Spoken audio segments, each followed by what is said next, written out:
നമുക്ക് കഴിഞ്ഞ ക്ലാസ്സിൽ ചിന്തിച്ചു കൊണ്ടിരുന്ന വാക്യത്തിന്റെ പഠിച്ചുകൊണ്ടിരുന്ന വേദഭാഗത്തെ ആസ്പദമാക്കി ഇന്ന് അല്പം കൂടി നമുക്ക് ഇന്ന് ചുരുക്കമായിട്ട് ചിന്തിക്കാമെന്ന് വിചാരിക്കുന്നു. നമ്മളുടെ വിഷയം എന്ന് പറയുന്നത് അപ്പോസ്തലനായ പൗലോസ് തീത്തോസ് എഴുതിയ ലേഖനത്തിൽ നിന്നാണ് നമ്മൾ പഠിച്ചു വരുന്നത്. സഭാകുടുംബത്തിലെ യോഗ്യമായ നടത്ത എന്നതാണ് തീത്തോസിന് എഴുതിയ ലേഖനത്തിലെ പ്രധാന കാതലായിട്ടുള്ള വിഷയമായിട്ട് ഇരിക്കുന്നത്. നമ്മൾ കഴിഞ്ഞ ക്ലാസ്സിൽ ചിന്തിച്ചത് തീത്തോസിന് എഴുതിയ ലേഖനം 2-ാം അധ്യായം അതിൻ്റെ 9-10 വാക്യങ്ങളെ ആസ്പദമാക്കിയാണ് നമ്മൾ പഠിച്ചുകൊണ്ടിരിക്കുന്നത്. 9-ാം വാക്യത്തില് ദാസന്മാർ നമ്മുടെ രക്ഷിതാവായ ദൈവത്തിന്റെ ഉപദേശത്തെ സകലത്തിലും അലങ്കരിക്കേണ്ടതിന്, ആ ഒരു പദത്തെ, ആ ഒരു വാക്യത്തെ ആസ്പദമാക്കിയിട്ട് നമ്മൾ പല തലങ്ങളിൽ നിന്ന് പല കാര്യങ്ങൾ ചിന്തിക്കുവാനായിട്ട് ഇടയായി തീർന്നു. പ്രധാനമായിട്ട് ഫിലിപ്പിയർക്ക് എഴുതിയ ലേഖനം 2-ാം അധ്യായം അതിന്റെ 2-ാമത്തെ വാക്യം നിങ്ങൾ ഏക മനസ്സുള്ളവരായി എന്നുള്ള വിഷയത്തെ അല്ലെങ്കിൽ ആ ഒരു പദത്തെ എടുത്ത് നമ്മൾ പല നിലയിൽ ചിന്തിച്ചു. അതിനോടൊരുമിച്ച് തന്നെ കൊരിന്ത്യർക്ക് എഴുതിയ 1-ാം ലേഖനം 1-ാം അധ്യായം 10 മുതൽ 13 വരെയുള്ള വാക്യങ്ങൾ നമ്മൾ കൊരിന്തിലുള്ള സഭയോടുള്ള ബന്ധത്തിൽ നമ്മളത് ചേർത്ത് ചിന്തിക്കുകയുണ്ടായി. അവരുടെ ഇടയിൽ തന്നെ ഉണ്ടായിരുന്ന ചില, ആ കൊരിന്ത് സഭയിൽ ഉണ്ടായിരുന്ന ചില വിഷമകരമായിട്ടുള്ള കാര്യങ്ങൾ നമ്മൾ അത് ചിന്തിച്ചു. അവിടെ പ്രധാനമായിട്ടും പറഞ്ഞത് ഒന്ന് തന്നെ സംസാരിക്കണം, അല്ലെങ്കിൽ ഭിന്നത ഭാവിക്കാതെ ഏക മനസ്സുള്ളവർ, ഏക അഭിപ്രായത്തിൽ യോജിക്കുന്നവർ, ഇങ്ങനെയുള്ളവർ ആയിരിക്കണമെന്ന് ആ 1-ാമത്തെ അധ്യായത്തിൽ നമ്മൾ ചിന്തിച്ചു. കൂടാതെ തന്നെ അതിൻ്റെ താഴോട്ടുള്ള വാക്യങ്ങളിൽ വരുമ്പോൾ അവിടെ 4 പക്ഷക്കാരെ കുറിച്ച് നമ്മൾ ചിന്തിക്കുകയുണ്ടായി. പൗലോസിന്റെ പക്ഷക്കാർ, അപ്പല്ലോസിന്റെ പക്ഷക്കാർ, കേഫാവിന്റെ, പത്രോസിന്റെ പക്ഷക്കാർ, കൂടാതെ തന്നെ ക്രിസ്തുവിന്റെ പക്ഷക്കാർ. ഇങ്ങനെ 4 വിധത്തിലുള്ള പക്ഷം തിരിയലിനെ കുറിച്ച് നമ്മൾ അല്പമായിട്ട് ചിന്തിക്കുകയുണ്ടായി. കൂടാതെ തന്നെ കൊരിന്ത്യർക്ക് എഴുതിയ 1-ാം ലേഖനം 3-ാം അധ്യായം 11 മുതൽ 15 വരെയുള്ള വാക്യങ്ങളിൽ നമ്മൾ അല്പമായിട്ട് ചിന്തിച്ചു. അവിടെ യേശുക്രിസ്തു എന്ന് ഇട്ടിരിക്കുന്ന അടിസ്ഥാനമല്ലാത്ത മറ്റൊന്ന് ഇടുവാൻ ആർക്കും കഴിയുകയില്ല എന്നുള്ള വാക്യത്തെ ആസ്പദമാക്കി നമ്മൾ അല്പമായിട്ടും ചിന്തിക്കുകയുണ്ടായി. ഇന്ന് അതിനോട് അനുബന്ധിച്ച് തന്നെ എഫെസ്യർക്ക് എഴുതിയ ലേഖനം 2-ാം അധ്യായം അതിന്റെ 2-ാമത്തെ വാക്യത്തിൽ തന്നെ നമുക്ക് തിരിച്ചു വരാം. ഈ എഫെസ്യർക്ക് എഴുതിയ ലേഖനത്തിൽ നിന്ന് നമ്മൾ ചിന്തിക്കുമ്പോൾ നമ്മുടെ പ്രധാന വാക്യത്തിൽ നിന്ന് വിട്ടുപോകാതെ നമ്മുടെ പ്രധാന വിഷയമെന്ന് പറയുന്നത് തീത്തോസിന് എഴുതിയ ലേഖനത്തിൽ തന്നെയാണ്. അതിൽ ദാസന്മാർ നമ്മുടെ രക്ഷിതാവായ ദൈവത്തിന്റെ ഉപദേശത്തെ സകലത്തെയും അലങ്കരിക്കേണ്ടതിന്, ആ ഒരു വാക്യം നമ്മുടെ മനസ്സിൽ വച്ചുകൊണ്ട് തന്നെ ഈ എഫെസ്യർക്ക് എഴുതിയ ലേഖനത്തിൽ നിന്ന് പല തലത്തിൽ നിന്ന് നമുക്ക് ചിന്തിക്കുവാനായിട്ട് സാധിക്കും. നമ്മൾ പ്രധാനമായിട്ടും 2-ാം അധ്യായത്തിൽ ചിന്തിച്ചത് ഏക മനസ്സ്, അത് കഴിഞ്ഞ് അവിടെ പറയുന്നത് ഏക സ്നേഹം പൂണ്ട് എന്ന് നമുക്ക് കാണുവാനായിട്ട് സാധിക്കും. നമ്മൾ ഏക മനസ്സിനെ കുറിച്ച് അല്പമായിട്ട് ചിന്തിച്ചു. അതുപോലെ തന്നെ നമ്മൾ ദാസന്മാരായിരിക്കുന്ന അല്ലെങ്കിൽ കർത്താവിന്റെ മക്കളായിരിക്കുന്ന ദാസീദാസന്മാർ ഏക മനസ്സുള്ളവരും ഏക സ്നേഹം പൂണ്ട് അല്ലെങ്കിൽ ഏക സ്നേഹം ഉള്ളവരും ആയിരിക്കണമെന്നാണ് കർത്താവ് ഈ വചനം ഇവിടെ നമുക്ക് വായിക്കുവാനായിട്ട് ഇടയാകുന്നത്. കൂടാതെ തന്നെ ഈ ഏക മനസ്സ് അല്ലെങ്കിൽ ഏക സ്നേഹം ഇല്ലാതെ പോകുന്ന ഒരു അവസ്ഥ, അതായത് ഒരു വിശ്വാസിയെ സംബന്ധിച്ച് ഈ ഏക മനസ്സ് ഏക സ്നേഹം ഇല്ലാതെ പോകുന്ന ഒരു അവസ്ഥ, അത് ചിലപ്പോൾ പരീശന്മാരെ പോലെയും ശാസ്ത്രിമാരെ പോലെയും ഉണ്ടായിരിക്കുന്ന അല്ലെങ്കിൽ അവരുടെ സ്വഭാവത്തോട് യോജിച്ചു പോകുന്ന ഒരു അവസ്ഥയിലോട്ട് നമ്മൾ പലപ്പോഴും പോകുവാനായിട്ട് സാധ്യതയുണ്ട്. നമ്മൾ മത്തായി എഴുതിയ സുവിശേഷം അതിന്റെ 23-ാമത്തെ അധ്യായത്തിലോട്ട് നമുക്ക് കടന്നു വരാം. ആ വാക്യമൊന്ന് നമുക്ക് വായിക്കാം. മത്തായി എഴുതിയ സുവിശേഷം 23-ാമത്തെ അധ്യായം അതിന്റെ 1 മുതൽ 7 വരെയുള്ള വാക്യങ്ങൾ. അനന്തരം യേശു പുരുഷാരത്തെയും തന്റെ ശിഷ്യന്മാരോടും പറഞ്ഞത്, ശാസ്ത്രിമാരും പരീശന്മാരും മോശയുടെ പീഠത്തിൽ ഇരിക്കുന്നു. ആകയാൽ അവർ നിങ്ങളോട് പറയുന്നതൊക്കെയും പ്രമാണിച്ച് ചെയ്യുവിൻ. അവരുടെ പ്രവർത്തികൾ പോലെ ചെയ്യരുതാനും. അവർ പറയുന്നതല്ലാതെ ചെയ്യുന്നില്ലല്ലോ. അവർ ഘനമുള്ള ചുമടുകളെ കെട്ടി മനുഷ്യരുടെ തോളിൽ വയ്ക്കുന്നു. ഒരു വിരൽ കൊണ്ടുപോലും അവയെ തൊടുവാൻ അവർക്ക് മനസ്സില്ല. അവർ തങ്ങളുടെ പ്രവർത്തികൾ എല്ലാം മനുഷ്യർ കാണേണ്ടതിനത്രേ ചെയ്യുന്നത്. തങ്ങളുടെ മന്ത്രപ്പട്ട വീതിയാക്കി തൊങ്ങൽ വലുതാക്കുന്നു. അത്താഴത്തിൽ പ്രധാന സ്ഥലവും പള്ളിയിൽ മുഖ്യാസനവും അങ്ങാടിയിൽ വന്ദനവും മനുഷ്യർ റബ്ബി എന്ന് വിളിക്കുന്നതും അവർക്ക് പ്രിയമാകുന്നു. ഇവിടെ ചിലപ്പോൾ ഈ ഏക മനസ്സ് ഇവിടെ വായിച്ചത്, ഈ ഏക മനസ്സ് അല്ലെങ്കിൽ ഏക സ്നേഹം ഇല്ലാതെ വരുമ്പോൾ നമ്മൾ ചിലപ്പോൾ ശാസ്ത്രിമാരെ പോലെയും പരീശന്മാരെ പോലെയും നമ്മുടെ സ്വഭാവങ്ങൾ ആയി തീരുവാനുള്ള എല്ലാ സാധ്യതയുണ്ട്. അപ്പോൾ ഈ ശാസ്ത്രിമാരുടെയും പരീശന്മാരുടെയും സ്വഭാവം അത് എങ്ങനെയാണെന്നാണ് നമ്മൾ ഈ 23-ാമത്തെ അധ്യായത്തിൽ നമ്മൾ വായിച്ചത്. അവിടെ പ്രധാനമായിട്ടും അവരുടെ സ്വഭാവ വിശേഷണങ്ങൾ അവിടെ കാണുന്നത്, ഒന്നാമതായിട്ട് അവർ ചെയ്യുന്ന അവർ പ്രവൃത്തി പോലെ ചെയ്യരുതാനും, കൂടാതെ തന്നെ അവർ പറയുന്നതല്ലാതെ ചെയ്യുന്നില്ല. കൂടാതെ രണ്ടാമതായിട്ട് അവിടെ പറയുന്നു, അവർ കനമുള്ള ചുമടുകളെ കെട്ടി മനുഷ്യരുടെ തോളിൽ വയ്ക്കുന്നു. ഒരു വിരൽ കൊണ്ടുപോലും അവയെ തൊടുവാൻ അവർക്ക് മനസ്സില്ല. അവർ തങ്ങളുടെ പ്രവർത്തികളെല്ലാം മനുഷ്യർ കാണേണ്ടതിനത്രേ ചെയ്യുന്നത്. തങ്ങളുടെ മന്ത്രപ്പെട്ട വീതിയാക്കി തൊങ്ങൽ വലുതാക്കുന്നു. കൂടാതെ അവരെക്കുറിച്ച് പറയുന്നത്, അത്താഴത്തിൽ പ്രധാന സ്ഥലവും പള്ളിയിൽ മുഖ്യാസനവും അങ്ങാടിയിൽ വന്ദനവും മനുഷ്യർ റബ്ബി എന്ന് വിളിക്കുന്നതും അവർക്ക് പ്രിയമാകുന്നു.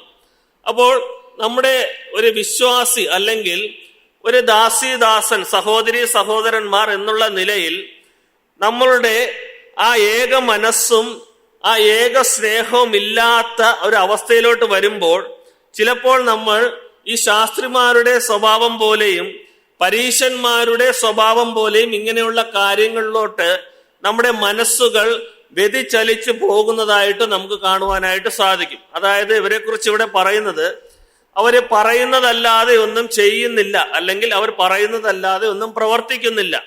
അവർ മറ്റുള്ളവരുടെ മേൽ കാര്യങ്ങൾ അടിച്ചു ഏൽപ്പിക്കുന്നു, അല്ലെങ്കിൽ അവർ കാര്യങ്ങൾ പറയുന്നതല്ലാതെ അവർ സ്വയമേ ഒന്നും അവർ ചെയ്യുന്നില്ല. അവർ ആഗ്രഹിക്കുന്ന പ്രധാന കാര്യമെന്ന് പറയുന്നത്, അവർ അത്താഴത്തിൽ അത്താഴത്തിൽ പ്രധാന സ്ഥലവും പള്ളിയിൽ മുഖ്യാസനവും അങ്ങാടിയിൽ വന്ദനവും. അതായത് അവരുടെ സ്വഭാവം എന്ന് പറയുന്നത്, രണ്ടുപേരൊക്കെ വന്ന് അവരെ ബഹുമാനിക്കണം, അല്ലെങ്കിൽ അവർക്ക് വേണ്ടുന്ന എല്ലാ കാര്യങ്ങളൊക്കെ ചെയ്തു കൊടുക്കണം, അവരായിട്ടൊന്നും ചെയ്യുവാനായിട്ടൊന്നും പോകുന്നില്ല. ഇതൊക്കെയാണ് ഈ ശാസ്ത്രിമാരും പരീശന്മാരുടെയും അവരുടെ ജീവിത ശൈലി എന്ന് പറയുന്നത്. ചിലപ്പോഴൊക്കെ ഈ സ്വഭാവത്തിലോട്ട് നമ്മളും ചിലപ്പോൾ ആയി പോകാറുണ്ട്. നമ്മൾ കൊരിന്ത്യർക്ക് എഴുതിയ ലേഖനം 1 കൊരിന്ത്യർ അതിന്റെ 12-ാം അധ്യായം 13-ാമത്തെ വാക്യത്തിലോട്ട് വരുമ്പോൾ അവിടെ പറയുന്നത്, യഹൂദന്മാരോ യവനന്മാരോ ദാസന്മാരോ സ്വതന്ത്രരോ നാം എല്ലാവരും ഏക ശരീരമാറും ഒരേ ആത്മാവിനാൽ സ്നാനമേറ്റും എല്ലാവരും ഒരേ ആത്മാവിനെ പാനം ചെയ്തുമിരിക്കുന്നു.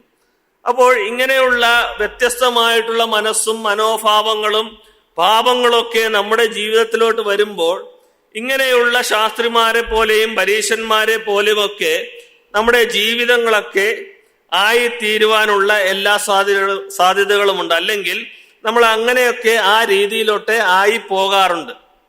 നമ്മൾ ഒരു സഭയെ സംബന്ധിച്ച്, അല്ലെങ്കിൽ ഒരു ദൈവസഭയെ സംബന്ധിച്ച് നമുക്കറിയാം, ഒരു സഭയെ സംബന്ധിച്ച് അവിടെ ഒരു ആത്മീയമായിട്ടുള്ള ഒരു നേതൃത്വമുണ്ട്.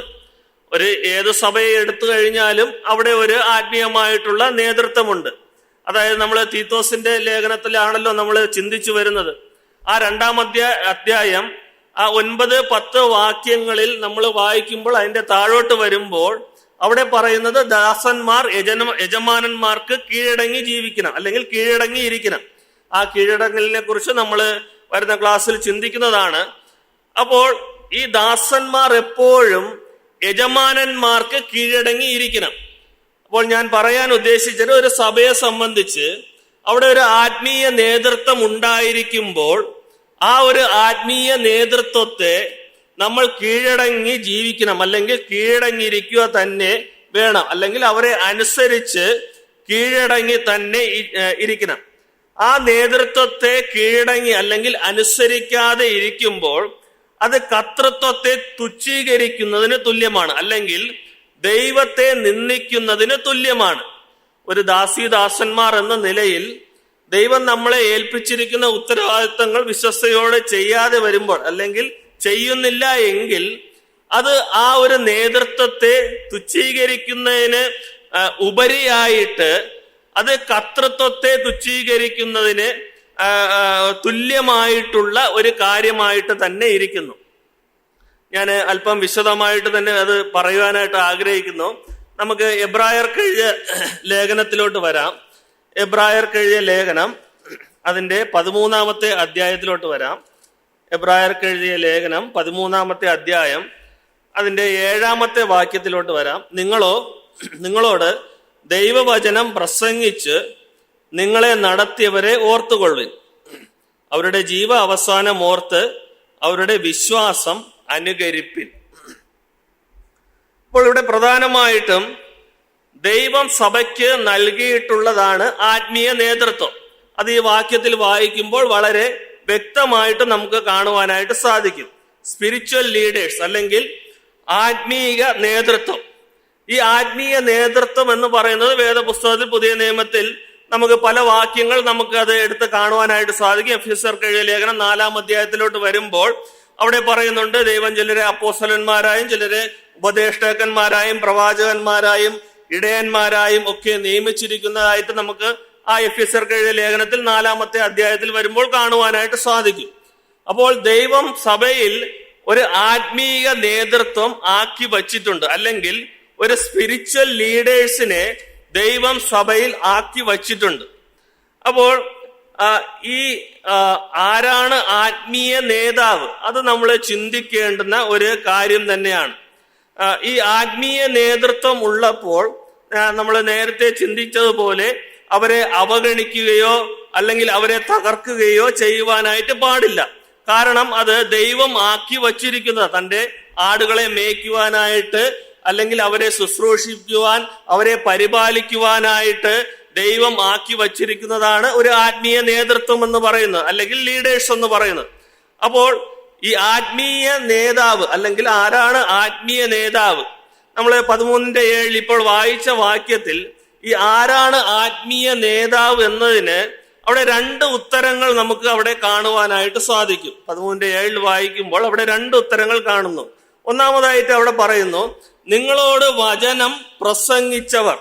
നിങ്ങളോട് വചനം പ്രസംഗിച്ചവർ. ആ വാക്യം ഒന്നുകൂടെ വായിക്കുന്നു, നിങ്ങളോട് ദൈവം വചനം പ്രസംഗിച്ചവർ, അല്ലെങ്കിൽ നിങ്ങളോട് വചനം പ്രസംഗിച്ചവർ. അപ്പോൾ കർത്താവായ യേശു ക്രിസ്തുവിനെ കുറിച്ച് ഒരു വ്യക്തിയോട് ഒരു വചനഘോഷണത്തിലൂടെ പറയുന്നവരാണ് ഈ ദൈവവചനം പ്രസംഗിച്ചവർ. അല്ലെങ്കിൽ ഒരു സഭയെന്നുള്ള നിലയിൽ വിശ്വാസികൾക്ക് വേണ്ടുന്ന വചനപോഷണവും അല്ലെങ്കിൽ വചനത്തിലെ അറിവുകളും മറ്റും തരുന്നവരാണ് ഈ വചനം പ്രസംഗിച്ചവർ. അപ്പോൾ ഈ വചനം പ്രസംഗിച്ചവരെന്ന് പറയുമ്പോൾ അവർ നമ്മുടെ ആത്മീയ പിതാക്കളാണ്, അല്ലെങ്കിൽ ആത്മീയ പിതാവെന്ന് നമുക്ക് ചിന്തിക്കുവാനായിട്ട് സാധിക്കും. കാരണം അവരാണ് നമ്മോട് ദൈവത്തിന്റെ വചനങ്ങൾ നമുക്ക് പറഞ്ഞു തന്നത്, അല്ലെങ്കിൽ മറ്റുള്ളവരുടെ ദൈവവചനത്തെ കുറിച്ച് പ്രഘോഷിപ്പിച്ചത്. അപ്പോൾ ആ നിലയിലൊക്കെ അവരെ നമുക്കൊരു ആത്മീയ പിതാവായിട്ട് നമുക്ക് അവരെ കാണുവാനായിട്ട് സാധിക്കും. അതാണ് അവിടെ പറയുന്നത്, നിങ്ങളോട് വചനം പ്രസംഗിച്ചവർ. 2-ാമത്തെ ഉത്തരവെന്ന് പറയുന്നത്, അതിനു മുമ്പ് നമ്മൾ 1 കൊരിന്ത്യർ 4:14 അവിടെ വരുമ്പോൾ അവിടെ വായിക്കുന്ന, നിങ്ങളെ നാണിപ്പിപ്പാനല്ല എന്റെ പ്രിയ മക്കളോട് എന്ന പോലെ ബുദ്ധി പറഞ്ഞുകൊണ്ട് ഇത് എഴുതുന്നു. നിങ്ങൾക്ക് ക്രിസ്തുവിൽ 10,000 ഗുരുക്കന്മാരുണ്ടെങ്കിലും പിതാക്കന്മാർ ഏറെയില്ല. ക്രിസ്തുയേശുവിൽ ഞാനല്ലോ നിങ്ങളെ സുവിശേഷത്താൽ ജനിപ്പിച്ചത്. കൂടാതെ തന്നെ ഇതിന്റെ 2-ാമത്തെ ഉത്തരവെന്ന് പറയുന്നത്, നിങ്ങളോട് വചനം പ്രസംഗിച്ചവർ ഒന്നാമത്, 2-ാമത് അവിടെ പറയുന്നു നിങ്ങളെ നടത്തിയവർ.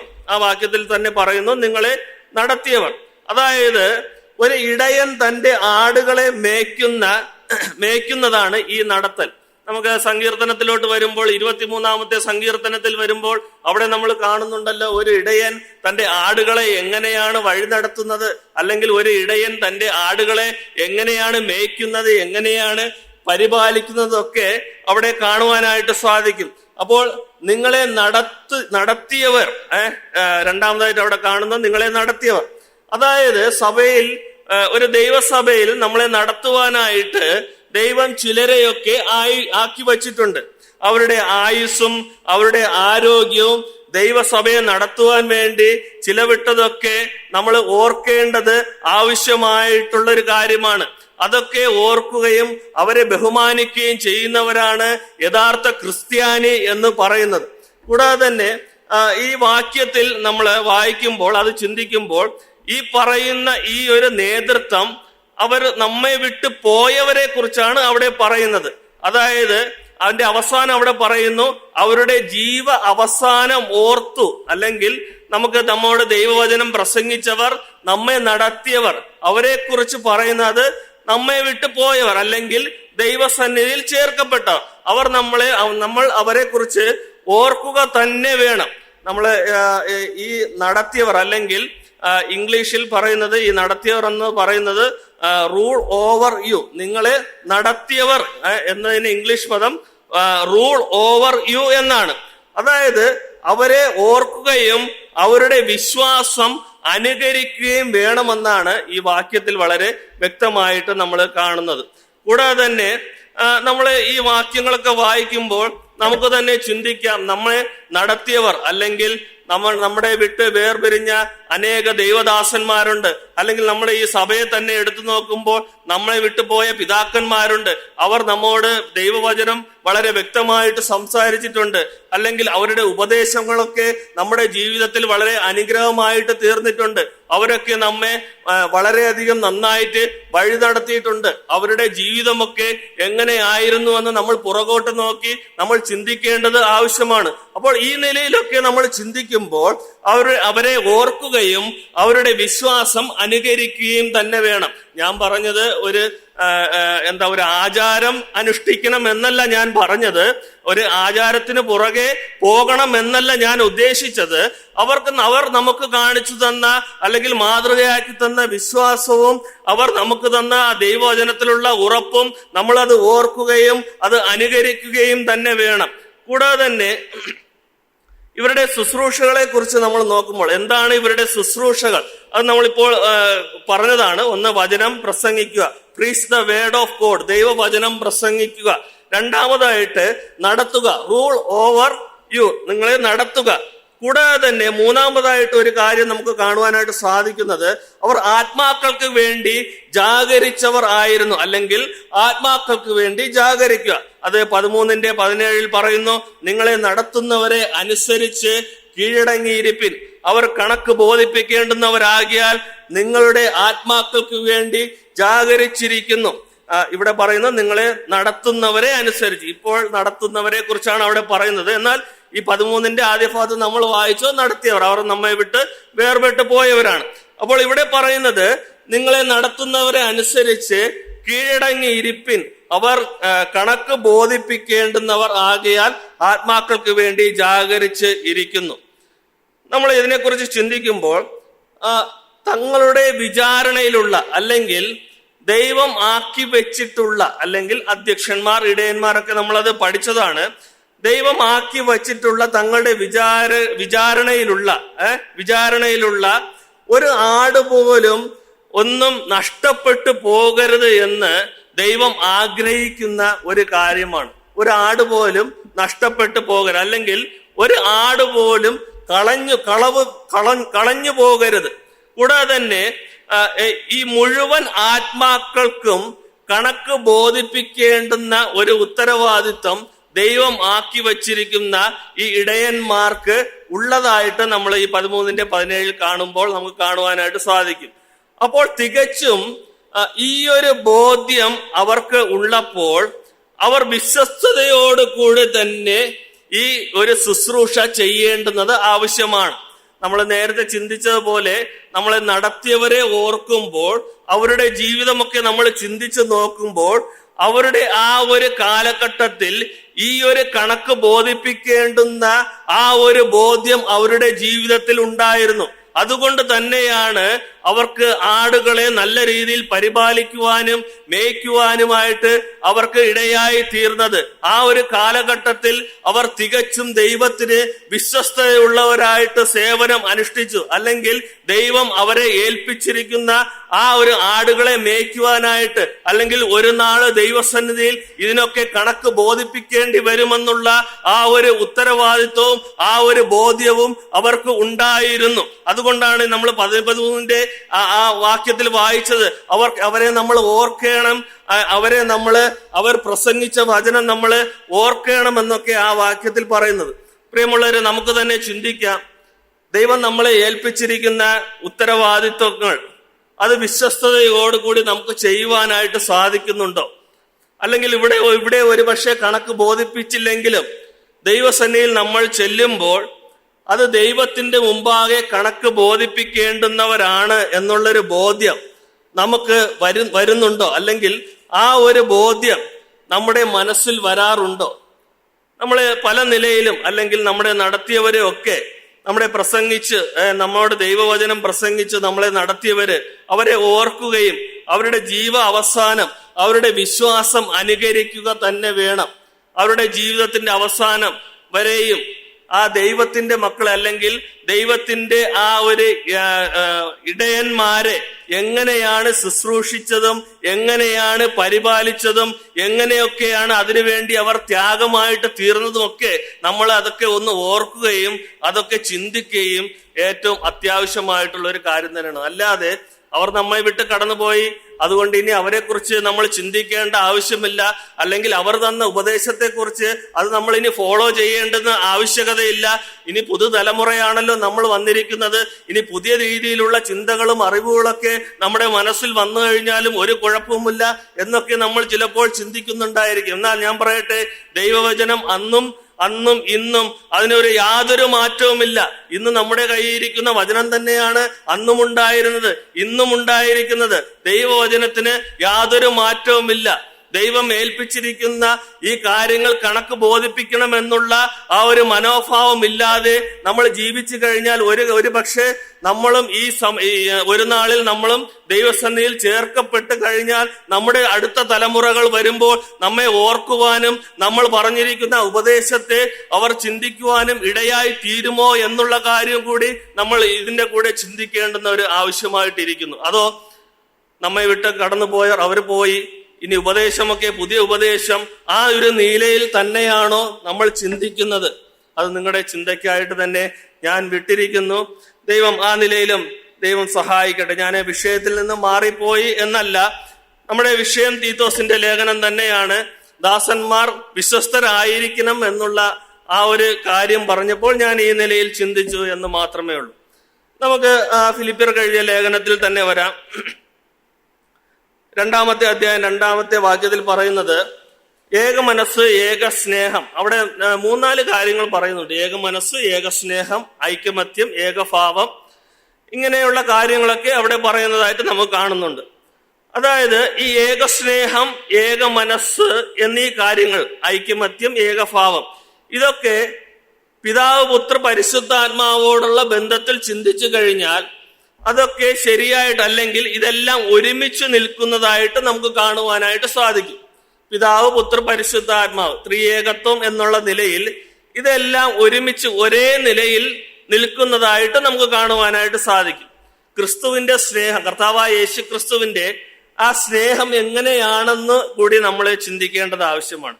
നമ്മൾ യോഹന്നാന്റെ സുവിശേഷം 13:1 വായിക്കുന്നുണ്ടല്ലോ, അത് മാറ്റമില്ലാത്ത ഒരു സ്നേഹമാണ്. അൺചേഞ്ചബിൾ ലവ്, മാറ്റമില്ലാത്ത സ്നേഹമാണ്. അത് ക്രിസ്തുവിന്റെ സ്നേഹം. അവിടെ വായിക്കുന്നു, താൻ ഈ ലോകം വിട്ട് പിതാവിന്റെ അടുക്കൽ പോകുവാനുള്ള നാഴിക വന്ന് യേശു അറിഞ്ഞിട്ടും ലോകത്തിൽ തനിക്കുള്ളവരെ സ്നേഹിച്ചതുപോലെ അവസാനത്തോളം സ്നേഹിച്ചു. അതാണ് മാറ്റമില്ലാത്ത സ്നേഹം. അവസാനത്തോളം സ്നേഹിച്ചു. അതാണ് ക്രിസ്തുവിന്റെ മാറ്റമില്ലാത്ത സ്നേഹം എന്ന് പറയുന്നത്. കൂടാതെ തന്നെ 2-ാമതായിട്ട് അത് വേർപിരിക്കാൻ കഴിയാത്ത ഒരു സ്നേഹമാണ് ക്രിസ്തുവിന്റെ സ്നേഹം. ഇൻസെപ്പറേറ്റബിൾ ലവ്, വേർപിരിക്കുവാൻ കഴിയാത്ത സ്നേഹം. റോമർക്ക് എഴുതിയ ലേഖനം 8-ാം അധ്യായം അതിന്റെ 35-ാമത്തെ വാക്യത്തിൽ വായിക്കുന്നു, ക്രിസ്തുവിന്റെ സ്നേഹത്തിൽ നിന്ന് നമ്മെ വേർപിരിക്കുന്നതാണ് കഷ്ടതയോ സങ്കടമോ ഉപദ്രവമോ പട്ടിണിയോ നഗ്നതയോ ആപത്തോ വാളോ. കൂടാതെ തന്നെ ഈ ക്രിസ്തുവിന്റെ സ്നേഹം എന്ന് പറയുന്നത് അത് നിർബന്ധിക്കുന്ന ഒരു സ്നേഹമാണ്. കൺസ്ട്രെയിനിങ് ലവ്, നിർബന്ധിക്കുന്ന ഒരു സ്നേഹമാണ്. കൊരിന്ത്യർക്ക് എഴുതിയ 2 കൊരിന്ത്യർ 5:14 വായിക്കുന്നു, ക്രിസ്തുവിന്റെ സ്നേഹം ഞങ്ങളെ നിർബന്ധിക്കുന്നു. ക്രിസ്തുവിന്റെ സ്നേഹം ഞങ്ങളെ നിർബന്ധിക്കുന്നു.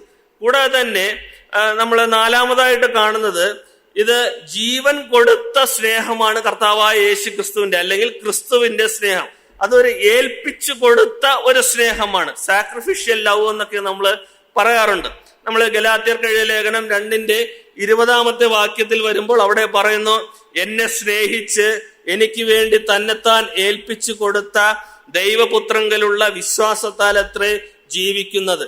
കൂടാതെ തന്നെ അവന്റെ കർത്താവായ യേശു ക്രിസ്തുവിന്റെ ആ മരണത്തിലൂടെ പ്രകടമായിട്ടുള്ള ഒരു സ്നേഹമുണ്ട്. അതും കർത്താവിന്റെ ഒരു നല്ലൊരു സ്നേഹമായിട്ട് നമുക്ക് കാണുവാനായിട്ട് സാധിക്കും. നമ്മൾ 1 യോഹന്നാൻ 3:16 വരുമ്പോൾ അവിടെ വായിക്കുന്നു, അവൻ നമുക്ക് വേണ്ടി തന്റെ പ്രാണനെ വച്ചു കൊടുത്തതിനാൽ നാം സ്നേഹം എന്ത് എന്ന് അറിഞ്ഞിരിക്കുന്നു, നാമും സഹോദരന്മാർക്ക് വേണ്ടി പ്രാണനെ വച്ചു കൊടുക്കേണ്ടതാകുന്നു. കർത്താവ് യേശു ക്രിസ്തു തന്റെ പ്രാണനെ വച്ചുകൊണ്ട് നമ്മെ ഓരോരുത്തരെയും അവൻ സ്നേഹിച്ചു. അതാണ് പറയുന്നത്. അത് ക്രിസ്തുവിന്റെ ഒരു നല്ലൊരു സ്നേഹമായിട്ട് തന്റെ പ്രാണൻ കൊടുത്തുകൊണ്ട് നമ്മെ വീണ്ടെടുത്തു, നമ്മെ സ്നേഹിച്ച വിധമാണ് അവിടെ പറയുന്നത്. കൂടാതെ തന്നെ നമ്മെക്കുറിച്ച് നമ്മൾ ചിന്തിക്കുമ്പോൾ, ഈ സ്നേഹത്തെ കുറിച്ച് ചിന്തിക്കുമ്പോൾ നമ്മളത് അന്യോന്യം സ്നേഹിക്കേണ്ടതാണ്. അത് വേദപുസ്തകത്തില് പലയിടത്തും പുതിയ നിയമത്തിലും നമുക്ക് കാണുവാനായിട്ട് സാധിക്കും. പഴയ നിയമത്തിലും പുതിയ നിയമത്തിലും അന്യോന്യം സ്നേഹിക്കണമെന്ന് വളരെ വ്യക്തമായിട്ട് പറയുന്നുണ്ട്. സദൃശ്യവാക്യം 10-ാമത്തെ അധ്യായത്തിൽ വരുമ്പോൾ അവിടെ പറയുന്നു, സ്നേഹമോ സകല ലംഘനങ്ങളെയും മൂടുന്നു. കൂടാതെ തന്നെ കൊരിന്ത്യർക്ക് എഴുതിയ 1-ാം ലേഖനം 13-ാം അധ്യായം അതിന്റെ 1-ാമത്തെ വാക്യത്തിൽ വരുമ്പോൾ, ഞാൻ മനുഷ്യരുടെയും ദൂതന്മാരുടെയും ഭാഷകളിൽ സംസാരിച്ചാലും എനിക്ക് സ്നേഹമില്ല എങ്കിൽ ഞാൻ മുഴങ്ങുന്ന ചെമ്പോ ചിലമ്പുന്ന കൈത്താളമോ അത്രേ. മുഴങ്ങുന്ന ചെമ്പോ ചിലമ്പുന്ന കൈത്താളമോ അത്രേ. യാതൊരു ഗുണമോ ഇല്ല. ഈ ചെമ്പ് മുഴങ്ങുന്നത് നമ്മൾ കണ്ടിട്ടുണ്ട്. അല്ലെങ്കിൽ ഈ കൈത്താളം, അല്ലെങ്കിൽ ചിലമ്പുന്ന കൈത്താളം, അത് എങ്ങനെയെന്ന് നമുക്കറിയാം. അപ്പോൾ സ്നേഹമില്ല എങ്കിൽ ഈ ഒരു രീതിയായിരിക്കും ഉള്ളത് എന്ന് ഈ വാക്യത്തിൽ വളരെ വ്യക്തമായിട്ട് പറയുന്നു. കൂടാതെ തന്നെ പത്രോസിന്റെ 1-ാം ലേഖനം 4-ാമത്തെ അധ്യായത്തിലോട്ട് വരുമ്പോൾ അവിടെ പറയുന്നു, സകലത്തിനു മുമ്പേ തമ്മിൽ ഉറ്റ സ്നേഹം ഉള്ളവരായിരിപ്പിൻ. ഉറ്റ സ്നേഹം. അപ്പോൾ നമ്മുടെ സ്നേഹം അന്യോന്യം സ്നേഹിക്കുന്നത് അത് ഉറ്റ സ്നേഹം, അല്ലെങ്കിൽ തമ്മിൽ ഞാൻ എങ്ങനെയാണോ എന്നെ സ്നേഹിക്കുന്നത്, അല്ലെങ്കിൽ തികച്ചും ഒരു യാഥാർത്ഥ്യമായിട്ടുള്ള ഒരു ഉറ്റ സ്നേഹമായിരിക്കണം നമ്മൾ അന്യോന്യം ചെയ്യേണ്ടത്. അത് തന്നെയാണ് നമ്മൾ 1 യോഹന്നാൻ 2:10 അവിടെ വരുമ്പോൾ അവിടെ പറയുന്നത്, സഹോദരനെ സ്നേഹിക്കുന്നവൻ വെളിച്ചത്തിൽ വസിക്കുന്നു, ഇടർച്ചയ്ക്ക് അവനിൽ കാരണമില്ല. 4:21 വരുമ്പോൾ അവിടെ പറയുന്നു, ദൈവത്തെ സ്നേഹിക്കുന്നവൻ സഹോദരനെ സ്നേഹിക്കണം എന്നീ കൽപ്പന നമുക്ക് അവങ്കിൽ നിന്ന് ലഭിച്ചിരിക്കുന്നു. അപ്പോൾ ഈ സ്നേഹിക്കണം എന്നുള്ളത് അത് ദൈവത്തിന്റെ ഒരു കൽപ്പനയായിട്ട് തന്നെ ഇരിക്കുന്നു. പാർഷ്യാലിറ്റി ഇല്ലാതെ സ്നേഹിക്കണം. തികച്ചും സമ്പൂർണമായിട്ട് ഒരു ഉറ്റ സ്നേഹം തന്നെ നമ്മൾ മറ്റുള്ളവരെടുത്ത് സ്നേഹിക്കണമെന്നാണ് പറയുന്നത്. അതാണ് നമ്മൾ 2:2 ആദ്യം വായിച്ചത്. ഏക മനസ്സ്, ഏക സ്നേഹം, പരസ്പരമുള്ള ആ ഒരു മനസ്സും സ്നേഹവും അത് വിശ്വാസമുള്ളത് തന്നെ, തികച്ചും യാഥാർത്ഥ്യമായിട്ട് ഉള്ള ഒരു സ്നേഹം തന്നെ ആയിരിക്കണമെന്നാണ് ഇവിടെ ദൈവത്തിന്റെ ആത്മാവ് ഇവിടെ രേഖപ്പെടുത്തിയിരിക്കുന്നത്. കൂടാതെ തന്നെ ഈ സ്നേഹത്തെ കുറിച്ച് നമ്മൾ ചിന്തിക്കുമ്പോൾ, ഈ സ്നേഹത്തിന്റെ മറ്റു തലങ്ങളെ കുറിച്ച് നമ്മൾ ചിന്തിക്കുമ്പോൾ അവിടെ നമ്മൾ മത്തായി എഴുതിയ സുവിശേഷം 22-ാമത്തെ അധ്യായത്തിൽ വരുമ്പോൾ അവിടെ പറയുന്നു, കൂട്ടുകാരനെ നിന്നെപ്പോലെ തന്നെ സ്നേഹിക്കണം. കൂടാതെ തന്നെ ഈ സ്നേഹം എന്ന് പറയുന്നത് അത് ശിഷ്യത്വത്തിന്റെ ഒരു തെളിവായിട്ട് ഇരിക്കുന്നു.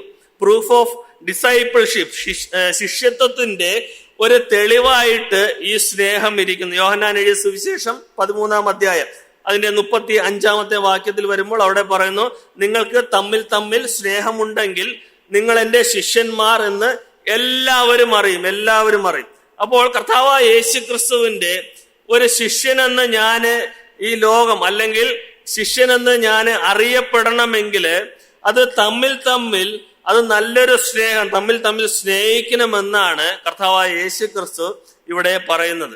കൂടാതെ തന്നെ ഈ സ്നേഹം എന്ന് പറയുന്നത് നമുക്കറിയാം, കർത്താവായ യേശു ക്രിസ്തു നമ്മെ എങ്ങനെയാണ് സ്നേഹിച്ചത്.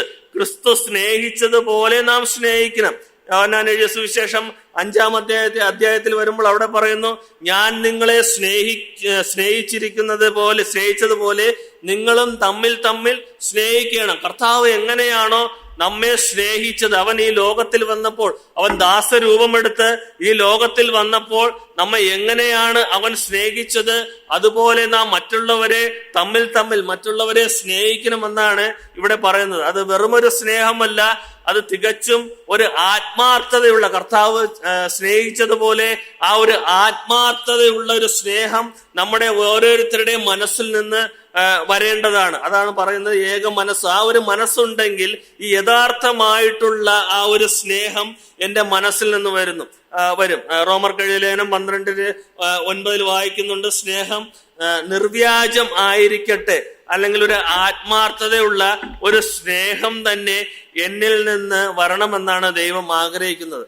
കൂടാതെ തന്നെ ഈ സ്നേഹം എന്ന് പറയുന്നത് ഇത് ഓരോ ദിവസവും കഴിയുന്നവർ, അല്ലെങ്കിൽ ഓരോ നിമിഷം കഴിയുന്തോറും ഇത് വർദ്ധിച്ചു വരുന്ന ഒരു സ്നേഹമായിട്ട് തന്നെ ഇരിക്കണം. സ്നേഹം തണുത്തു പോകാതെ ഞാൻ ഇപ്പോൾ എങ്ങനെയാണ് സ്നേഹിച്ചത്, അതിൽ ഒന്നുകൂടി ഒരു സ്റ്റെപ്പ് കൂടി മുന്നോട്ട് വെച്ച് ഒരു വർദ്ധിച്ചു വരുന്ന സ്നേഹമായിരിക്കണം നമ്മുടെ ഉള്ളിൽ നിന്ന്, അല്ലെങ്കിൽ നമ്മുടെ മനസ്സിൽ നിന്നും വരേണ്ടത്. നമ്മൾ തെസ്സലോനിക്കർക്ക് എഴുതിയ ലേഖനം 3-ാം അധ്യായം അതിന്റെ 12-ാമത്തെ വാക്യത്തിൽ വരുമ്പോൾ അവിടെ പറയുന്നു, എന്നാൽ ഞങ്ങൾക്ക് നിങ്ങളോടുള്ള സ്നേഹം വർദ്ധിക്കുന്നത് പോലെ കർത്താവ് നിങ്ങൾക്ക് തമ്മിലും എല്ലാവരോടുമുള്ള സ്നേഹം വർദ്ധിപ്പിച്ച് കവിയുമാറാകട്ടെ. അപ്പോൾ ഈ സ്നേഹം വർദ്ധിച്ച് ഒരു കവിയുന്ന ഒരു അവസ്ഥയിലോട്ട് ആയിത്തീരണം. എന്നാൽ മാത്രമേ ഒരു സഹോദരന്മാർ തമ്മിലുള്ള ആ ഒരു ഐക്യതയും, അല്ലെങ്കിൽ ഐക്യമത്യവും, ഏകഭാവവും, ഏക മനസ്സും, ഇതെല്ലാം ഒരുമിച്ച് നിൽക്കുന്ന ഒരു സംഗതിയായിട്ട് നമുക്ക് കാണുവാനായിട്ട് സാധിക്കും. നമ്മൾ ഉറ്റ സ്നേഹം, അല്ലെങ്കിൽ തമ്മിൽ ഉറ്റ സ്നേഹം ഉള്ളവരായിരിക്കും എന്ന് നമ്മൾ നേരത്തെ വായിച്ചു. അത് തന്നെയാണ് പത്രോസ് 1-ാം അധ്യായത്തിൽ പറയുന്നത്, ഹൃദയപൂർവ്വം അന്യോന്യം ഉറ്റ സ്നേഹം ഉള്ളവർ ആയിരിക്കണം. ഉറ്റ സ്നേഹം, അതായത് എന്റെ ജീവൻ തന്നെ ഞാൻ ആ സഹോദരന് വേണ്ടി കൊടുക്കുന്നു. ആ തരത്തിലുള്ള ആ ഒരു ഉറ്റ സ്നേഹം, ഏകമായിട്ടുള്ള ആ ഒരു സ്നേഹം തന്നെ നമ്മളിൽ നിന്ന് പുറപ്പെടണമെന്നാണ് ദൈവം ആഗ്രഹിക്കുന്നത്. നമ്മൾ ഉദാഹരണമായിട്ട് നമ്മൾ പഴയ നിയമത്തിൽ ചിന്തിക്കുമ്പോൾ അവിടെ ഒരു കാര്യം കാണുവാനായിട്ട് സാധിക്കും. യോനാഥാൻ ദാവീദിനെ സ്നേഹിച്ചത് എങ്ങനെയാണെന്ന് നമ്മൾ അവിടെ കാണുവാനായിട്ട് സാധിക്കും. ആ വേദഭാഗം നമുക്ക് അതൊന്ന് എടുക്കാം.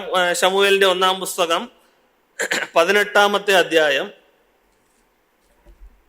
ശമൂവേലിന്റെ 1-ാം പുസ്തകം 18-ാം അധ്യായം അതിന്റെ 1 മുതലുള്ള വാക്യങ്ങൾ. അവൻ ശൗലിനോട് സംസാരിച്ചു തീർന്നപ്പോൾ യോനാഥാന്റെ മനസ്സ് ദാവീദിന്റെ മനസ്സിനോട് പറ്റിച്ചേർന്നു. യോനാഥാൻ അവനെ സ്വന്തം പ്രാണനെ പോലെ സ്നേഹിച്ചു. കൂടാതെ തന്നെ 3-ാമത്തെ വാക്യത്തിലോട്ട് വരുമ്പോൾ യോനാഥാൻ ദാവീദിനെ സ്വന്തം പ്രാണനെ പോലെ സ്നേഹിക്കൊണ്ട് അവനുമായി സഖ്യത ചെയ്തു. യോനാഥാൻ താൻ ധരിച്ചിരുന്ന മേലങ്കി ഊരി അതും തന്റെ വസ്ത്രവും വാളും വില്ലും അരക്കച്ചയും ദാവീദിന് കൊടുത്തു. അപ്പോൾ ഇവിടെ യോനാഥാൻ ദാവീദിനെ എങ്ങനെ സ്നേഹിച്ചു എന്ന് ഉദാഹരണമായിട്ട് ഇവിടെ കാണുവാനായിട്ട് സാധിക്കും. എങ്ങനെയാ സ്നേഹിച്ചത് യോനാഥാൻ?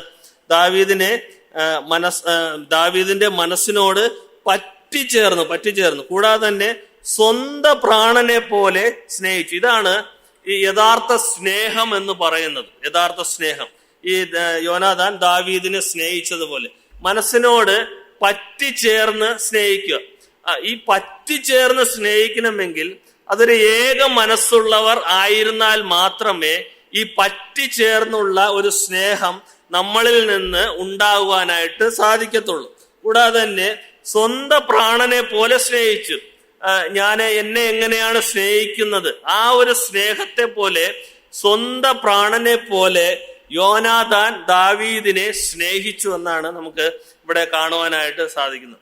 നമ്മൾ കൂടാതെ തന്നെ പുതിയ നിയമത്തിൽ വരുമ്പോൾ ഈ പൗലോസിനെ തന്റെ ശുശ്രൂഷയെ കഴിഞ്ഞ് യാത്ര അയക്കുന്ന ആ ഒരു സംഭവത്തിൽ അപ്പോസ്തല പ്രവൃത്തി 20-ാം അധ്യായം അതിന്റെ 38-ാമത്തെ വാക്യത്തിലോട്ട് വരുമ്പോൾ അവിടെ പൗലോസിനെ യാത്ര അയക്കുന്ന സംഭവത്തിൽ അവിടെ പറയുന്നുണ്ട്, അവിടെയുള്ളവർ പൗലോസിന്റെ കഴുത്തിൽ കെട്ടിപ്പിടിച്ച് അവനെ ചുംബിച്ച് കപ്പലോളം അവനോട് കൂടെ വന്ന് അവനെ യാത്ര അയച്ചു. ഇതാണ് യഥാർത്ഥ സ്നേഹം എന്ന് പറയുന്നത്. എങ്ങനെയാ? പൗലോസിന്റെ കഴുത്തിൽ കെട്ടിപ്പിടിച്ച്. ഇത് സ്നേഹത്തിന്റെ ഒരു അറ്റം വരെ എത്തുന്ന ഒരു അവസ്ഥ. യോനാഥാൻ ദാവീദിനെ സ്നേഹിച്ചതുപോലെ ഈ പൗലോസിനെ സ്നേഹിക്കുകയാണ്. അവന്റെ കഴുത്തിൽ കെട്ടിപ്പിടിച്ച് അവനെ ചുംബിച്ച് കപ്പലോളം ചെന്ന് അവനോട് കൂടെ ചെന്ന് അവനെ യാത്ര അയക്കുന്നതായിട്ട് നമുക്ക് കാണുവാനായിട്ട് സാധിക്കും. കൂടാതെ തന്നെ നമ്മൾ പുതിയ നിയമത്തിൽ തന്നെ വരുമ്പോൾ അവിടെ പ്രിസ്കില്ലയെയും അക്വിലാവിനെയും കുറിച്ച് നമ്മൾ കാണുന്നുണ്ട്. റോമർക്ക് എഴുതിയ ലേഖനം 16-ാം അധ്യായം അതിന്റെ 3-ാമത്തെ വാക്യത്തിൽ വരുമ്പോൾ അവിടെ ഒരു സ്നേഹത്തെ കുറിച്ച് കാണുന്നു. ക്രിസ്തു യേശുവിൽ എന്റെ കൂട്ടുവേലക്കാരായ പ്രിസ്കയും അക്വിലാവും വന്ദനം ചെയ്യുവിൻ. അവർ എന്റെ പ്രാണന് വേണ്ടി തങ്ങളുടെ കഴുത്ത് വച്ചു കൊടുത്തവരാകുന്നു. അവർ എന്റെ പ്രാണന് വേണ്ടി തങ്ങളുടെ കഴുത്ത് വച്ചു കൊടുത്തവരാകുന്നു. ഇങ്ങനെയുണ്ടോ ഒരു സ്നേഹം? പൗലോസിന്റെ ആ ഒരു പ്രാണന് വേണ്ടിയിട്ട് അവരുടെ കഴുത്ത് വച്ചു കൊടുത്തു. അതായത് അവരുടെ ജീവൻ പോയാലും അവർക്ക് കുഴപ്പമില്ല. ആ ഒരു സ്നേഹത്തിന്റെ ആ ഒരു പരമാർത്ഥ അല്ലെങ്കിൽ ആ സ്നേഹത്തിന്റെ ആ ഒരു ഉന്നതത്തിൽ അവിടെ എത്തുന്നതായിട്ട് നമുക്ക് കാണുവാനായിട്ട് സാധിക്കും. ഇതാണ് പ്രിയമുള്ളവരെ ഈ സ്നേഹം എന്ന് പറയുന്നത്. അല്ലാതെ പുറമെ നമ്മുടെ മനസ്സിലൊരു സ്നേഹം അല്ലാതെ പുറമെ ഒരു സ്നേഹമല്ല വേണ്ടത്.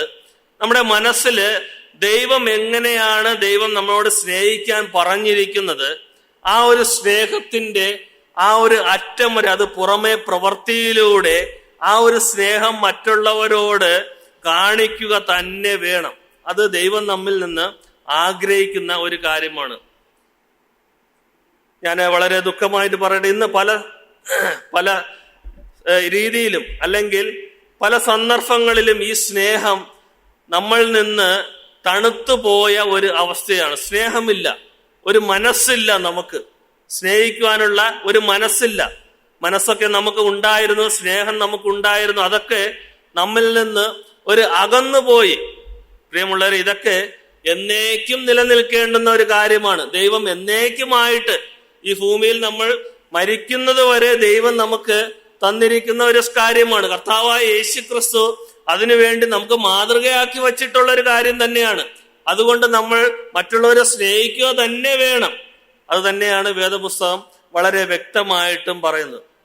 കൂടാതെ തന്നെ ഇതിനോടനുബന്ധിച്ച് ഞാൻ 1-2 കാര്യങ്ങൾ പറയട്ടെ. ഈ സ്നേഹം എന്ന് പറയുന്നത് ഇത് വെളിപ്പെടുന്നത് നമ്മൾ പുറമെ എങ്ങനെയാണ്, അല്ലെങ്കിൽ എനിക്ക് ഒരു സഹോദരനോട് സ്നേഹമുണ്ട്, ഈ ഒരു സ്നേഹം എന്നിൽ നിന്ന് പുറമെ വെളിപ്പെടുന്നത് ആദ്യം എങ്ങനെയാണ് എന്നിൽ നിന്ന് വെളിപ്പെടുന്നത്? ഇപ്പോൾ ഉദാഹരണമായിട്ട് എനിക്ക് ഹെർമനോട് സ്നേഹമുണ്ട്. ഈ ഒരു സ്നേഹം എന്നിൽ നിന്ന് ആ സഹോദരനോട് എനിക്ക് പുറമെ വെളിപ്പെടുന്നത് എങ്ങനെയാണ്? ഞാൻ ആ സഹോദരനെ കാണുമ്പോൾ ഞാൻ എന്താ ചെയ്യും? ഷേക്കൻഡ് കൊടുക്കും, അല്ലേ? ആ ഷേക്കൻഡ് കൊടുക്കുന്നത് എന്തുകൊണ്ടാ? എനിക്ക് ആ സഹോദരനോട് സ്നേഹമുണ്ട്. എൻ്റെ മനസ്സിൽ സ്നേഹമുള്ളത് കൊണ്ട് ഞാൻ പ്രത്യക്ഷമായിട്ട് ഞാൻ ആ സഹോദരന് ഷേക്കൻഡ് കൊടുക്കുന്നു. ഒരിക്കലും ആ സഹോദരനോട് എനിക്ക് സ്നേഹമില്ല, എനിക്ക് മനസ്സിൽ സ്നേഹമില്ലെങ്കിൽ ഞാൻ പ്രത്യക്ഷമായിട്ട് ആ സഹോദരന് ഞാൻ കൈ കൊടുക്കത്തില്ല. അപ്പോൾ ഈ സ്നേഹം പ്രത്യക്ഷമായിട്ട് ആദ്യം വരുന്നത് നമ്മൾ മുഖാമുഖമായിട്ട് ഒരു സഹോദരിമാർ തമ്മിൽ അല്ലെങ്കിൽ സഹോദരന്മാർ തമ്മിൽ കാണുമ്പോൾ, നമ്മളുടെ ഹസ്തദാനം കൈ കൊടുക്കുമ്പോൾ നമ്മുടെ സ്നേഹം പ്രത്യക്ഷമായിട്ട് പ്രകടിപ്പിക്കുന്നതായിട്ട് നമുക്ക് കാണുവാനായിട്ട് സാധിക്കും. അല്ലെങ്കിൽ നമ്മുടെ മനസ്സിൽ, ഞാൻ ഇങ്ങനെ പറയട്ടെ, നമ്മുടെ മനസ്സിൽ ചിലപ്പോൾ ആ സഹോദരനോട് എന്തെങ്കിലും കയ്പോ അല്ലെങ്കിൽ എന്തെങ്കിലും വിദ്വേഷമോ എന്തെങ്കിലുമൊക്കെ കാണും. എന്നിരുന്നാലും ചിലപ്പോൾ ഞാൻ ആ സഹോദരനോട് കൈ കൊടുക്കുവാനുള്ള സാധ്യതയുണ്ട്. എന്നാൽ ആ കൈ കൊടുക്കുന്നതിന് ഒരു പ്രത്യേകതകളൊക്കെ ചിലപ്പോൾ നമുക്ക് കാണുവാനായിട്ട് സാധിക്കും. അതൊരു സന്തോഷമില്ലാത്ത ഒരു ഷേക്കൻഡ് ആയിരിക്കും. അല്ലെങ്കിൽ ചിലപ്പോൾ നമ്മൾ സന്തോഷത്തോടെ ആണെങ്കിൽ എൻ്റെ മുഖമൊക്കെ നല്ല പ്രസന്നമായിട്ട് അല്ലെങ്കിൽ നല്ല ചിരിയോടുകൂടി എൻ്റെ മനസ്സിലുള്ള ആ സ്നേഹം ആ സഹോദരനോട് പ്രകടിപ്പിക്കും. അപ്പോൾ എൻ്റെ മനസ്സിൽ സന്തോഷമില്ല, ആ സഹോദരനോട് എനിക്ക് വെറുപ്പാണ്. എന്നാൽ ആ നിലയിലുള്ള ഒരു കൈ കൊടുക്കലായിരിക്കും ഞാൻ ചിലപ്പോൾ ആ സഹോദരനോട് ചെയ്യുന്നത്. മുഖത്ത് യാതൊരു സന്തോഷമില്ല, കണ്ടതിന്റെ പേരിൽ ഞാൻ കൈ കൊടുക്കുന്നു. എന്നാൽ ചിലപ്പോൾ വേറൊരു കൈ കൊടുക്കൽ നമുക്ക് കാണുവാനായിട്ട് സാധിക്കും. ഞാൻ ഇരുന്നപ്പോൾ ഇങ്ങനെയൊക്കെ ചിന്തിച്ചതാണ്. അതായത് ചിലപ്പോൾ നമുക്ക് ആ സഹോദരനെ കുറിച്ച് നമ്മുടെ മനസ്സിൽ എന്തെങ്കിലുമൊക്കെ ദേഷ്യമോ എന്തെങ്കിലും ഉണ്ടെങ്കിൽ തന്നെയും ആ സഹോദരനെ മുഖത്ത് നോക്കാതെ നമ്മൾ കൈ ചിലപ്പോൾ കൊടുക്കും. നമ്മുടെ മുഖം ഇരിക്കുന്നത് ചിലപ്പോൾ തെക്കോട്ടായിരിക്കും, ചിലപ്പോൾ വടക്കോട്ടായിരിക്കും. പക്ഷെ കൈ നേരെ അദ്ദേഹത്തിന്റെ അടുത്ത് ചെല്ലും. ഇതും ശരിയായിട്ടുള്ള ഒരു കൈ കൊടുക്കലല്ല. അതിൽ നിന്ന് നമുക്ക് മനസ്സിലാവുന്നത് ആ സഹോദരന് എന്നോട് എന്തോ ദേഷ്യമോ എന്തോ വൈകാര്യമോ അല്ലെങ്കിൽ എന്തോ വിദ്വേഷമോ എന്തോ ഉള്ളത് കൊണ്ടായിരിക്കും ഇങ്ങനെയുള്ള ഒരു മനോഭാവം ആ സഹോദരനിൽ നിന്ന് ഉണ്ടായത്. ഒരുപക്ഷെ ചിലപ്പോൾ ആ സഹോദരനോട് കൈ കൊടുക്കുമ്പോൾ ആ സഹോദരൻ തരും. ചിലപ്പോൾ ഈ കൈയിൽ നിന്ന് ചിലപ്പോൾ ഇങ്ങനെ രണ്ട് കൈയും വെച്ച് ഇങ്ങനെ ചിലപ്പോൾ തട്ടി ഇങ്ങനെ പോകും, തൊട്ടില്ല. ഇത് ശരിയായിട്ടുള്ള ഒരു കൈ കൊടുക്കലാണോ? അല്ല, ശരിയായിട്ടുള്ള കൈ കൊടുക്കലല്ല. അപ്പോഴും നമ്മൾ ചിന്തിക്കുക ആ സഹോദരൻ എന്തോ എന്നെ കുറിച്ച് എന്തോ വിഷമോ ദേഷ്യമോ ഉണ്ട്. അപ്പോൾ ശരിയായിട്ടുള്ള ആ സ്നേഹവും സന്തോഷവും എനിക്ക് ഉണ്ടെങ്കിൽ ഞാൻ ആ സഹോദരൻ എങ്ങനെയാ കൈ കൊടുക്കേണ്ടത്? ആ ഒരു പ്രസന്നതയോടെ കൈ പിടിച്ചൊന്ന് കുലുക്കി, ഷോൾഡറൊക്കെ ഒന്ന് ഇഴിഞ്ഞു പോയാലും കുഴപ്പമില്ല, ഷേക്ക് ഹാൻഡ് എന്നല്ലേ, അപ്പൊ ഒന്ന് കുലുങ്ങിയാലും പ്രശ്നമില്ല. ഈ ഒരു നല്ല കുലുക്കത്തോടു കൂടി തന്നെ കൊടുക്കണം. ഞാൻ ഇതൊക്കെ ഒന്ന് വായിച്ചപ്പോൾ എന്റെ മനസ്സിലൂടെ പോയ കാര്യങ്ങളാണ്. അപ്പോൾ ഇങ്ങനെ ആയിരിക്കണം ആ ഒരു സ്നേഹം നമ്മിൽ നിന്ന് മറ്റൊരു സഹോദരനോട് വെളിപ്പെടേണ്ടുന്നത്. അപ്പോൾ ഈ സ്നേഹമെന്ന് പറയുന്നത് കർത്താവായ യേശുക്രിസ്തു നമ്മിൽ നിന്നും ആഗ്രഹിക്കുന്ന ഒരു കാര്യം തന്നെയാണ്. ഇങ്ങനെയുള്ള ദേഷ്യമോ വിദ്വേഷമോ നമ്മുടെ മനസ്സിലോ അല്ലെങ്കിൽ നമ്മുടെ ചിന്തയിൽ മറ്റുള്ള സഹോദരന്മാരെ കുറിച്ച് എന്തെങ്കിലും ഉണ്ടെങ്കിൽ അത് നമ്മൾ പറഞ്ഞു തന്നെ തീർക്കണം. നമുക്കൊരു വേദഭാഗം വായിക്കാം. മത്തായി 7 സുവിശേഷത്തിലോട്ട് വരാം. മത്തായി 7 സുവിശേഷം 5-ാം അധ്യായം.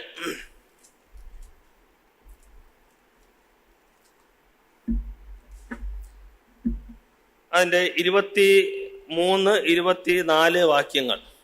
ആകയാൽ നിന്റെ വഴിപാട് യാഗപീഠത്തിങ്കൽ കൊണ്ടുവരുമ്പോൾ സഹോദരന് നിന്റെ നേരെ വല്ലതുമുണ്ടെന്ന് അവിടെ വച്ചാൽ അടുവെച്ച് ഓർമ്മ വന്നാൽ നിന്റെ വഴിപാട് അവിടെ യാഗപീഠത്തിന്റെ മുമ്പിൽ വച്ചേച്ച് ഒന്നാമത് ചെന്ന് സഹോദരനോട് നിരന്നുകൊള്ളുക, പിന്നെ വന്ന് നിന്റെ വഴിപാട് കഴിക്കാം.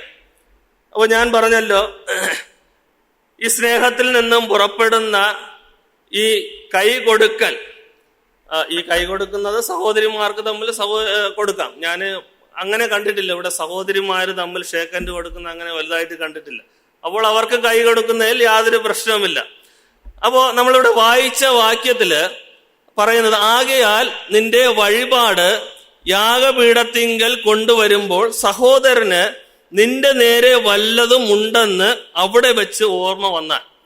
ഞാൻ ഉദാഹരണമായിട്ട് ഇങ്ങനെ പറയട്ടെ. ഇപ്പോൾ ഈ ഹെർമൻ സഹോദരന് എന്റെ നേരെ എന്തെങ്കിലും ഒരു വിദ്വേഷമോ കയ്പോ എന്റെ നേരെ ഉണ്ടെന്ന് എനിക്ക് ബോധ്യപ്പെട്ടാൽ ആ സഹോദരൻ എന്നോട് വന്നല്ല നിരപ്പ് പ്രാപിക്കേണ്ടത്. ആ ഒരു കാര്യം എനിക്ക് ബോധ്യപ്പെട്ടാൽ ഞാൻ അങ്ങോട്ട് ചെല്ലണം. അല്ലയോ സഹോദര, എന്ത് പറ്റി? എന്തെങ്കിലും പ്രശ്നമുണ്ടോ? എന്താണ് തമ്മിലുള്ള എന്തെങ്കിലും, എന്താണ് സഹോദരന്റെ മനസ്സിൽ എന്നെ കുറിച്ച് എന്തെങ്കിലും വിദ്വേഷമുണ്ടോ? നമ്മൾ ഒരുപക്ഷെ ഇങ്ങനെ ചിന്തിക്കും, ഇങ്ങനെ ഒരു കയ്പ് മനോഭാവം ആ സഹോദരന്റെ മനസ്സിൽ ഉണ്ടെങ്കിൽ നമ്മൾ വെയിറ്റ് ചെയ്തിരിക്കുക. ആ സഹോദരൻ ഇങ്ങ് വരട്ടെ, വന്ന് എന്നോട് ക്ഷമ ചോദിക്കട്ടെ, ഞാൻ അങ്ങോട്ട് പോകത്തില്ല. ഇതാണ് നമ്മുടെ പരാജയം എന്ന് പറയുന്നത്. നമ്മൾ വെയിറ്റ് ചെയ്തിരിക്കുക, ആ സഹോദരൻ വരട്ടെ വരട്ടെ വരട്ടെ എന്ന് പറഞ്ഞ് ഇങ്ങനെ ഇരിക്കുക. പ്രിയമുള്ളവരെ, ഞാൻ പറയട്ടെ, ഇങ്ങനെ വെയിറ്റ് ചെയ്തിരുന്നാൽ പ്രശ്നം ഒരു തലത്തിൽ നിന്ന് അത് മറ്റൊരു തലത്തിലേക്ക് പോകും. അത് പ്രശ്നം വർദ്ധിച്ച് പോകും. അപ്പോൾ ഇവിടെ വളരെ വ്യക്തമായിട്ട് പറയുന്നു, എന്റെ നേരെ എന്തെങ്കിലും പ്രശ്നം ആ സഹോദരന് ഉണ്ടെങ്കിൽ അത് എനിക്ക് ബോധ്യപ്പെട്ടാൽ ഞാൻ അങ്ങോട്ട് പോകണം. ആ സഹോദരന്റെ അടുത്ത് ഞാൻ അങ്ങോട്ട് പോയി ചോദിക്കണം. കുറഞ്ഞ പക്ഷം നമ്മുടെ കയ്യിൽ ഫോൺ ഉണ്ടല്ലോ, ഫോൺ എടുത്ത് വിളിച്ച് ചോദിക്കണം, സഹോദര എന്താണ് പ്രശ്നം എന്ന് ചോദിക്കേണ്ടുന്നത് അത് നമ്മുടെ ഒരു ആവശ്യമായിട്ട് തന്നെ ഇരിക്കും. എന്നിട്ട് വന്ന് നമ്മുടെ വഴിപാട് അർപ്പിക്കുക എന്നാണ് ഇവിടെ പറയുന്നത്. ആ വഴിപാട് അർപ്പിച്ചാൽ മാത്രമേ, ആരാധന ചെയ്താൽ മാത്രമേ അത് സൗരഭ്യമുള്ള ഒരു ആരാധനയായിട്ട് തീരത്തുള്ളൂ. അല്ലാതെ വിദ്വേഷവും ദേഷ്യവും മനസ്സിൽ വച്ചുകൊണ്ട് നമ്മൾ ആരാധന ചെയ്തു കഴിഞ്ഞാൽ അത് ദൈവത്തിന് പ്രസാദമുള്ള ഒരു യാഗമായിട്ട് തീരുകയില്ല.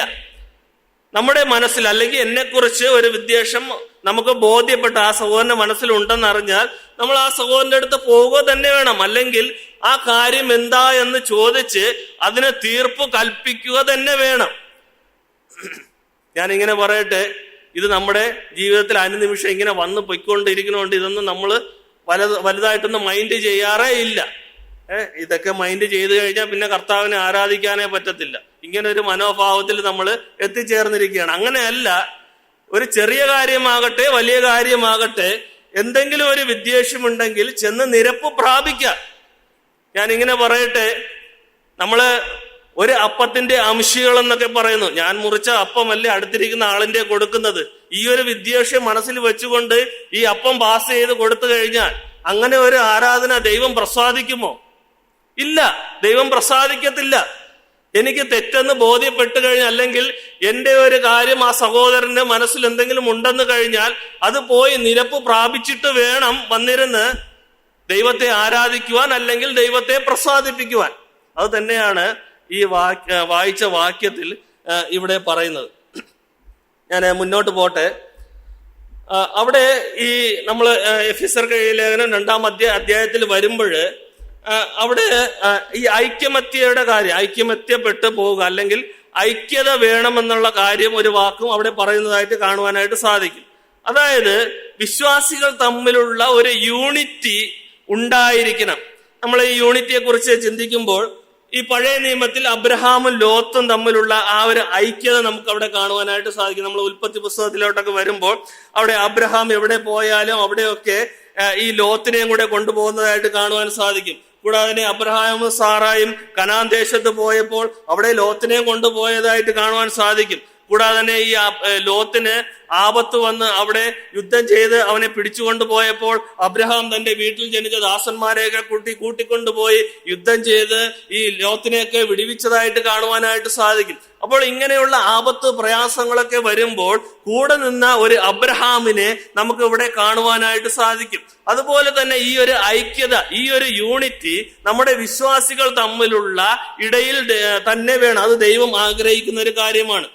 കൂടാതെ തന്നെ പഴയ നിയമത്തിൽ ഈ രൂത്തും നവോമിയും തമ്മിലുള്ള ആ ഒരു ഐക്യവും ആ ഒരു മനസ്സും ആ ഒരു സ്നേഹവും നമ്മൾ അത് ശ്രദ്ധിക്കേണ്ടുന്ന ഒരു കാര്യമാണ്. രൂത്തിന്റെ പുസ്തകം 1-ാം അധ്യായം അതിന്റെ 16-17 വാക്യത്തിൽ വരുമ്പോൾ അവിടെ പറയുന്നു, അതിന് രൂത്ത് നിന്നെ വിട്ട് പിരിവാനും നിന്റെ കൂടെ വരാതെ മടങ്ങിപ്പോകുവാനും എന്നോട് പറയരുതേ.